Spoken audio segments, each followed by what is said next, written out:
Mister Nizami, আপনার বক্তব্যের 4-5 চতুর্থ কথায় 71-এ জামাতের ভূমিকাকে অজুহাত বানিয়ে তারা এখনো অপবাদ দিয়ে যাচ্ছে, অথচ বাংলাদেশ একটি স্বাধীন রাষ্ট্র হিসেবে কায়েম হবার পর জামাতে ইসলামী স্বাধীনতার ব্যাপারে সবচেয়ে বেশি আন্তরিকতার পরিচয় দিচ্ছে। আপনি বলছেন জামাতে ইসলামী স্বাধীনতার ব্যাপারে রাষ্ট্র কায়েম হবার পর 71-এ জামাতের ভূমিকাটা কি ছিল?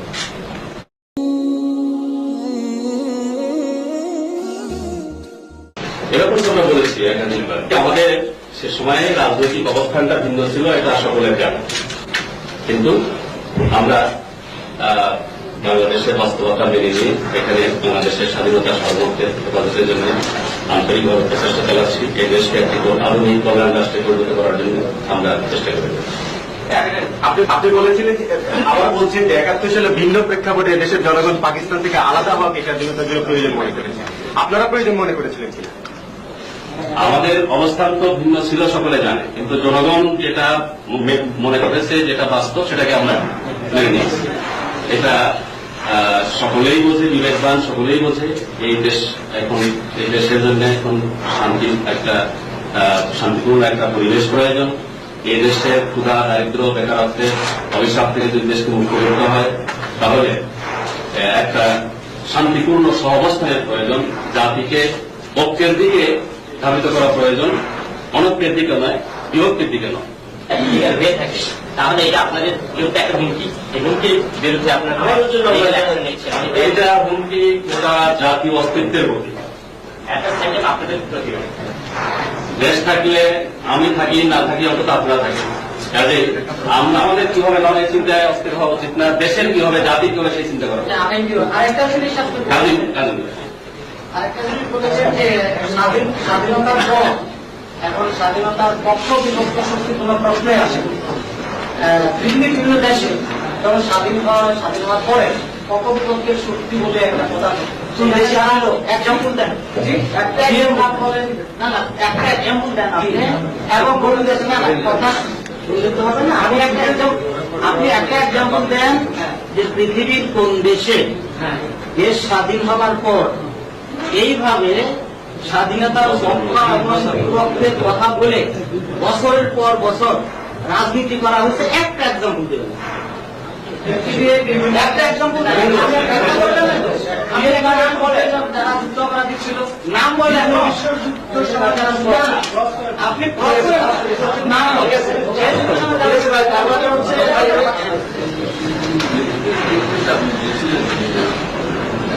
নাম পাকিস্তান থেকে আলাদা হওয়াটাই কি বাঞ্ছনীয় মনে হয়? আপনাদের অবস্থানটা ভিন্ন ছিল। আমি কি এটা ধরে নিতে পারি সেদিন আপনাদের যে অবস্থানটা ছিল সেটা বিপুল অবস্থান ছিল না? দেখুন, গণতান্ত্রিক মূল্যবোধকে যদি আমরা মেনে নেই, তাহলে রাজনৈতিক সিদ্ধান্তের ক্ষেত্রে মত পার্থক্য, মত ভেদ হওয়া এটা অবাস্তব, অস্বাভাবিক নয়। সেটা আমাদের একটা রাজনৈতিক মত পার্থক্যের ব্যাপার, কিন্তু আমরা বাস্তবতাকে মেনে নিয়েছি। এরপরে আর এই প্রশ্ন উঠতে পারি। সাধারণ ঘোষণা করেছেন, সেটাকে আপনারা কিভাবে মূল্যায়ন করেন? দেখুন, আমরা মনে করি সেটা একটা বাস্তবসম্মত সিদ্ধান্ত ছিল। প্রথমত আপনারা দেখুন, 16 ডিসেম্বরের পরে 3 মাসেরও অধিক কোন কোন জায়গায় মুক্তিবাহিনীর ক্যাম্পের মাধ্যমে গ্রাম পর্যায়ে এক ধরনের বিচার হয়েছে, এবং সেই বিচারে কি হয়েছে আপনাদের সকলের জানা আছে, যেটাকে সরকারও শেষ পর্যন্ত নিজের পক্ষে বুমেরাং মনে করে গুটিয়ে এনেছেন। এরপরে হাজার হাজার মানুষকে জেলে করা হয়েছে, 37,000 মানুষ জেলে ছিল। অ্যামনেস্টি ইন্টারন্যাশনালের রিপোর্ট অনুযায়ী তার মধ্য থেকে মাত্র 4,000 লোকের বিরুদ্ধে কেস আনা হয়েছিল, তাও তার মেরিট বিচার ছাড়া। এই পর্যায়ে অ্যামনেস্টি ইন্টারন্যাশনালের পক্ষ থেকেও প্রেশার ছিল। আমাদের দেশের কয়েকজন প্রবীণ সুতারা হুজুরে নেই, আবুল মনসুর মরহুম, এরপরে অধ্যাপক আবুল ফজল, এদের পক্ষ থেকেও সরকারকে পরামর্শ দেওয়া হচ্ছিল। সেই আলোকে সাধারণ ক্ষমা ঘোষণা করা হয়েছিল, এবং সেখানে 4টি সুনির্দিষ্ট অভিযোগে যারা অভিযুক্ত তাদেরকে জেনারেল অ্যামনেস্টির বাইরে রাখা হয়েছে। আপনাদের পরিষ্কার জানা আছে, পার্লামেন্টও আওয়ামী লীগের সদস্যরা বলেছেন, হত্যা, ধর্ষণ, লুণ্ঠন, অগ্নিসংযোগ। আমরা পরিষ্কার বলতে চাই, এই 4টি স্পেসিফিক অভিযোগে আমাদের কাউকে অভিযুক্ত করা তাদের পক্ষে সম্ভব নয়। 3.5 বছর ক্ষমতায় থাকা অবস্থায় তারা বহুভাবে ট্রাই করেছে, কিন্তু কোন অবস্থায় আমাদের কারো বিরুদ্ধে এই সুনির্দিষ্ট অভিযোগ আনতে পারে। অনেক বছরের বিষয় আছে, প্রতিবাদ হয়েছে, মাঝে মধ্যে প্রতিবাদ হয়েছে, কিন্তু বর্তমান অবস্থাটা আমি ছিল উনাকে যখন জামাত ইসলামের আমির করা হলো তার প্রেক্ষাপটে আপনি বলছেন যে দেশের সার্বিক স্বার্থে সবকিছু বিবেচনা করতে হবে। আমার প্রশ্নটা হল যে যদি পরিস্থিতি হয় গোলাম আজম সাহেবকে জামাতের আমির থেকে সরাই দেওয়া হয় তাহলে পরিস্থিতি শান্ত হবে, তাহলে তো আপনারা করবেন। আমাদের অভিজ্ঞতা এটা নয়। গোলাম আজম সাহেবের ব্যাপারে আজকে আপনারা হয়তো শুনছেন যে 71 অভিযোগ আনা হচ্ছে। আমি আপনাদের কাছে জানতে চাই 70-এর আগে কোন 71 ছিল? 70-এর আগে কোন 71 ছিল না। তখন গোলাম আজম সাহেব ভাষা সৈনিক হিসেবে পরিচিত ছিলেন। 50-এর দশকের 60-এর দশকের সকল গণতান্ত্রিক আন্দোলনের প্রথম সারির নেতা হিসেবে স্বীকৃত পরিচিত ছিলেন। এরপরে 70-এর নির্বাচনী অভিযানে যখন তিনি নেমেছেন তার মিটিং এ বাধা দেওয়া হয়নি। 10 ঘন্টার প্রমাণ আরো বহু প্রমাণ আছে। 1988-তে সাইদি সাহেবের তফসিল মাহফিলে বন্ধ বাধা শুরু হল। কি জন্য? তিনি ওয়াজ করতে করতে জনগণের মধ্যে জনপ্রিয় হয়ে গেছে। জামাত ইসলামী বা ইসলাম যেটা তাকে আপনারা দেখেন যারা নওয়াজ সাহেব ইস্যু বানিয়েছে তারা কবিতা উৎসব করতে বলছে কবিতা উঠবে মৌলবাদ। জাদুঘরে শান্তি সম্মেলন হয়েছে, সেখানে আসছে মৌলবাদ। অতএব এটা ব্যক্তি গোলাম আজম এখানে টার্গেট না, যারা এটা করছেন তাদের টার্গেট ইসলাম। ইসলামকে তারা মৌলবাদ সাম্প্রদায়িকতা নামে আখ্যায়িত করে ইসলামের পথকে এখানে তারা রুদ্ধ করতে চান। ইসলামের পথে জনগণের যে একটা বাদ ভাঙা দোয়ার সৃষ্টি হওয়ার পরিবেশ সৃষ্টি হচ্ছে, এটাকে তারা রুখতে চান। সেই ষড়যন্ত্রের অংশ এটা আমাদের। আপনি বললেন জামাত ইসলাম এবং ইসলামকে টার্গেট করা হয়েছে, জামাত ইসলাম এবং ইসলামকে সমর্থক কিনা, আপনি কি তাই বলতে চাচ্ছেন? আমরা এটা মনে করি না, কিন্তু যারা মৌলবাদ যখন বলেন তখন শুধু জামাত ইসলামীকে ধরে না, ইসলামের কথা বলে যিনি পটেনশিয়াল লিডার হিসেবে সামনে আসবেন তাকে তারা এট প্রেজেন্ট বাংলাদেশে জামাত ইসলামী ইসলাম প্রতিষ্ঠার ক্ষেত্রে পটেনশিয়াল একটা পার্টি। গোলাম আজম সাহেবের লিডারশিপ সারা বিশ্বে পরিচিত একটা পটেনশিয়াল লিডারশিপ, সেজন্যই তারা টার্গেট করেছে। আর জিদের ব্যাপারটা তো আমাদের কাছে পরিষ্কার, সেখানে তো গোলাম আজম নাই। জনগণের দ্বারা নির্বাচিত একটি দল ক্ষমতায় যাচ্ছিল এবং তাদেরকে রোখা হচ্ছে মৌলবাদী বলি সামরিক শাসন গণতন্ত্র রক্ষা করা সামরিক শাসনের গণতন্ত্র রক্ষা করছে। আর সেখানে আমাদের দেশে অবস্থা করা হচ্ছে যে যারা এই সালভেশন ফ্রন্টকে ঠেকাচ্ছে তারা হলো গণতন্ত্রী, আর বাকি হলে মৌলবাদী। মানে সেখানে গণতন্ত্রী আর মৌলবাদীর সংখ্যা, অথচ সেখানে দেখা যাচ্ছে, তাহলে দেখা যাচ্ছে যে বিষয়টা আসলে মূল হচ্ছে আদর্শ ইসলাম।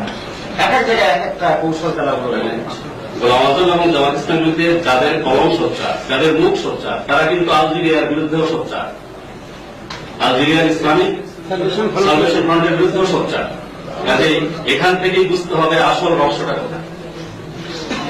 বাংলাদেশে জামাত ইসলামের যে রাজনীতি ইসলামকে যে ওখানে আলজেরিয়া সালভেশন ফ্রন্ট একইভাবে মূল্যায়ন করছেন আপনাদের এখানকার প্রতিবেশ সালভেশন ফ্রন্টের ওখানে। আমরা সেটা বলতে চাচ্ছি না, আমরা যেটা বলতে চাচ্ছি যে আমাদের বিরুদ্ধে যে বন্ধুরা কথা বলছেন তারা আলজেরিয়ার ইসলামী জামাতের বিরুদ্ধে কথা বলছেন। আমি যেটা বলছিলাম যে আমাদের ব্যাপারে এখানে তাদের সম্পর্কে যে কথাবার্তা বলা হচ্ছে যে তারা এসে আলজেরিয়া ইসলাম প্রতিষ্ঠা করবেন এরকম ধারণা এবং বিশ্বাস এই মুহূর্তে তারা খুব একটা নিজের মধ্যে করতে। এবার আপনাদের কথাবার্তা থেকে যেটা আমি বুঝছি যে ইসলামিক সালভেশন সেখানে গিয়ে ইসলাম প্রতিষ্ঠা করবে, এটাকে আপনারা মনে করছেন? মনে করার ব্যাপার না, তারা জনগণের ভোটে নির্বাচিত হচ্ছিল। ফার্স্ট ফেজ নির্বাচনে তারা রায় পেয়েছে, সেকেন্ড ফেজ নির্বাচনে তারা আরো বেশি রায় পেল। রায় পাওয়ার পরে তারা ইসলামী শাসন ব্যবস্থা, সমাজ ব্যবস্থা কায়েম করতে সক্ষম হতো না হতো সেটা পরে। আমরা এখান থেকে সেটা মন্তব্য করার কেউ নই। সেই দেশে জনগণই এ ব্যাপারে চূড়ান্ত রায় দেওয়ার অধিকার। সেই জনগণের রায়কে নস্যাৎ করা হল বুলেটের জোরে। এই বুলেটের জোরে জনগণের রায়কে নস্যাৎ করার পক্ষে যারা স্বীকৃতি দেখান তারা একমাত্র ইসলাম বিদ্বেষী বলেই দেখেছে, আর তো কোনো কারণ থাকতে পারে। মূল কথাটা বলবেন না। আপনাদের সাথে আওয়ামী লীগের একটা সুসম্পর্ক ছিল, হঠাৎ এটা ভাঙলো কেন? এটাই বলুন। সুসম্পর্ক নষ্টের কোনো কারণ তো আমরা ঘটাই, এটা তাদের কাছে জিজ্ঞেস করতে পারি। আওয়ামী লীগের সাথে সম্পর্ক আমাদের যা ছিল এখন তাই আছে। আমাদের দিক থেকে এমন কিছু করিনি যে কারণে কোনো সম্পর্ক অবনতি হতে পারে। এই বিষয়টা আপনাদের সুসম্পর্ক বজায় আছে তো? আওয়ামী লীগ কি নিশ্চিত হয়েছে যে ইন্ডেমনিটি দিলে আপনাদের সমর্থন পাবে না? তারা বলতে এভাবে তারা বলে কথা আছে। একটা জিনিস একটু ক্লিয়ার করলে ভালো হয়, যেমন সুসম্পর্ক মানে আপনারা খারাপ সম্পর্কের মানে রূপ নেয় এই ধরনের কিছু আপনারা করেন। ওনারা কি আচরণ আপনাদের দিকে করলেন যে কারণে ওনারা সুসম্পর্ক? আমরা মনে করি সাংবাদিক বন্ধুরা জাতির বিবেক এবং সবচেয়ে বেশি সচেতন, কে কি করছে আপনাদের সকলের সঙ্গে। আমি ব্যক্তি হিসেবে একজন অচেতন মানুষ, সুতরাং আপনি আমাদের clear করে বলেন। না, অচেতন মানুষ যদি সাংবাদিকতা করে তাহলে আমাদেরকে বাহাত্তর সালে অন্তর্ভুক্ত আমাদের নাগরিকত্ব বাতিল করা আপনারা আপনাদের মূল্যায়নটা কি? 72-এ কি বলে নাগরিকত্ব বাতিলের প্রেক্ষাপটে কোনো আদালত 72-এ হয়েছিল সেটা। আর ওটার কারণে বলে উনি যখন দেশে আসছেন তখনই তারা করতে পারতেন। ওইখানে শব্দটা বাতিলও নাই, ডিসকোয়ালিফাইড বলা হয়েছে। আর ওই অর্ডার বলে যাদের নাগরিকত্ব বাতিল হয়েছিল তাদের অনেকেই হাইকোর্টের আশ্রয় নিয়ে তারা তাদের অনুকূলে সুপ্রিম কোর্টের আপিল ডিভিশনে, তারপরে যারা ক্লেম করছেন তাদেরও দেওয়া হয়েছে। আপনারা আপনারা হাইকোর্টে যাচ্ছেন না কেন? আমরা হাইকোর্টে যাওয়ার প্রয়োজন মনে করি না। আমরা তাকে জনগত নাগরিক মনে করি। বাংলাদেশের সিটিজেনশিপ অ্যাক্টের ভিত্তিতে তিনি নাগরিক। এরপরে যে অর্ডার বলে নাগরিকত্ব ক্যান্সেল করা হয়েছিল এ ব্যাপারে সুপ্রিম কোর্টের যে ভার্ডিক্ট রয়েছে সে আলোকে তিনি নাগরিক। যদি কেউ মনে করে তিনি নাগরিক নন, তার দায়িত্ব এটা প্রমাণ করার জন্য কোর্টের আশ্রয় নেওয়া।